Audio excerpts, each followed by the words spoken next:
Truffles. That's right, we're back for this Ramadan.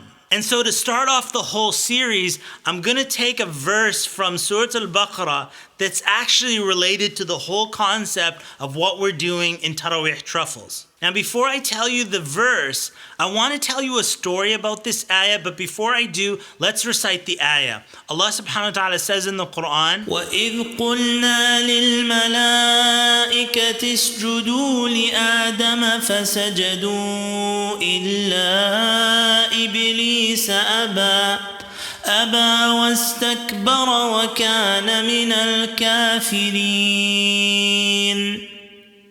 Now, when I was 11 years old and I was still learning how to read Quran and I began memorizing, I was actually memorizing the entire Quran and I was on page 3 in the Quran memorizing this ayah. It's a story of Adam alayhi salam with the angels and how Allah subhanahu wa ta'ala commanded the angels to prostrate to Adam. At that point, at 11 years old, I had one of the most amazing experiences in my life. I read this verse and I understood what it meant. Now, imagine this. I'm 11 years old and I was so excited. I was on cloud 9. I was like, I understand what this means. And I kind of like, you're 11 years old, you want to show off to your friends, you want to tell them, I know what this means. So I grabbed some guy who was sitting beside me, another student, and I wanted to tell him, hey, I know what this verse means.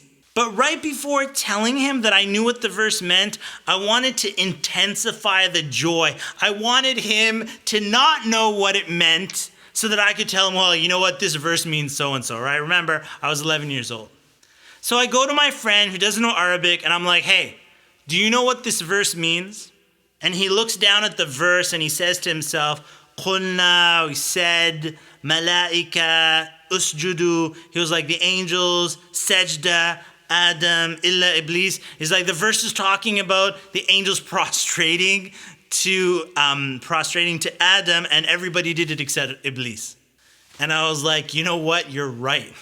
So my moment of glory in showing my friend that I knew what this verse meant was lost.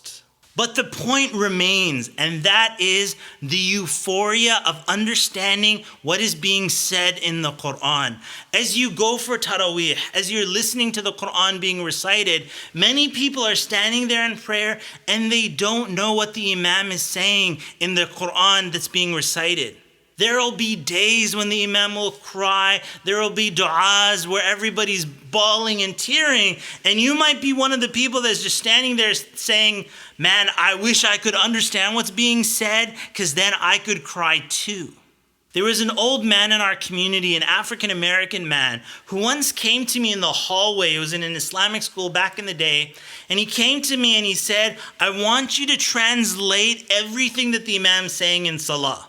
So I said to myself, you want me to translate everything that the Imam says? And this brother, he was an old African-American man, he actually had paper and pen with him. He wanted me to translate it right then and there. So before I was about to tell him that, you know what, I can't translate, that this is going to take like a couple of days to translate, he started crying. And from behind his tears, he said to me that we're Muslim too. And if we understood the Arabic, we would cry just like you guys cry. And so you have to understand that the Quran was revealed لِيَدَّبَّرُوا آيَاتِهِ, so that the verses would be contemplated and be thought upon. And in another ayah, this is in Surah An-Nisa, verse 82, Allah subhanahu wa ta'ala says, أَفَلَا يَتَدَبَّرُونَ الْقُرْآنِ, won't they contemplate the Quran? So the purpose of us coming into this Ramadan and the Quran being recited is not for us to just stand there listening and not understanding, but in fact spending the time learning what is it that Allah subhanahu wa ta'ala is speaking about in these verses that are being recited. And to that end, we started this series called Taraweeh Truffles, where we take little truffles from what's being recited in the Quran during the Taraweeh each night in Ramadan, and then we present it in this video so that you can understand with me some of the verses that Allah subhanahu wa ta'ala speaks about. This is season 3 of Taraweeh Truffles. We've done it in the past. Now this year we've got something special for you, something that I call Taraweeh Truffles, the League of Prophets edition. What I've done in the selection of the ayat is that throughout the month of Ramadan, in each day, in each juz or each part of the Quran, I'm going to take a verse that speaks about the prophets, where Allah subhanahu wa ta'ala speaks about their stories or their character and encourages us to copy them and emulate them and follow their guidance. In this season of Taraweeh Truffles, we're going to focus on those verses that speak about the prophets, alayhimus salam. Inshallah, I hope you benefit a lot from this entire season. We're going to have a lot of fun and learn many things and enjoy commenting and discussing the verses of the Quran, but I need some help from you.